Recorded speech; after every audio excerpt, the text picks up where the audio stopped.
actually worked in that office before you, finishing up my last week now, as a matter of fact.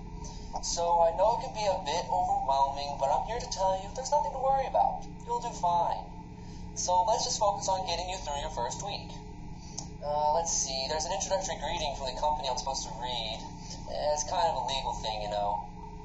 Welcome to Freddy Fazbear's Pizza, a magical place for kids and grown-ups alike, where fantasy and fun come to life. Fazbear Entertainment is not responsible for damage to property or person. Upon discovering a damage or death has occurred, a missing person report will be filed within 90 days, or as soon as property and premise have been thoroughly cleaned and bleached, and the carpets have been replaced, blah, blah, blah.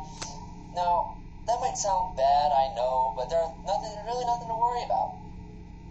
The animatronic characters here do get a bit quirky at night, but do I blame them? No.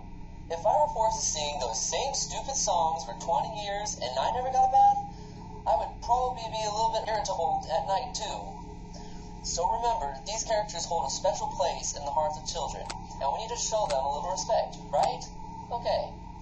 So just be aware, the characters do tend to wander a bit. It's like some kind of free roaming mode. Something about their servos locking up, and they get turned off for too long. They used to be able to walk around during the day too, but there was this bite of 87. Yeah, it's amazing the human body can live without the frontal lobe. Well, considering your safety, the only real risk to you, as a night watchman here, if any, is that these characters, if they happen to see you after hours, probably won't recognize you as a person. They'll most likely see you as a metal endoskeleton without its costume on. Now, since that's against the rules here at Freddy Fazbear's Pizza, they'll probably try to forcefully stuff you inside of Freddy Fazbear's suit. Now, that wouldn't be so bad if the suits themselves weren't filled with crossbeams, wires, animatronic devices, especially around the facial area. So you can imagine having your head forcefully pressed inside one of those would cause a bit of discomfort and death. But the only parts that would see the light of day again would be your eyeballs and teeth that pop out in front of the mask.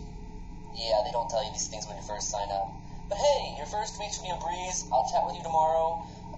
Check the cameras, and remember to close the door only when it's absolutely necessary. You have to conserve power. Alright, good night.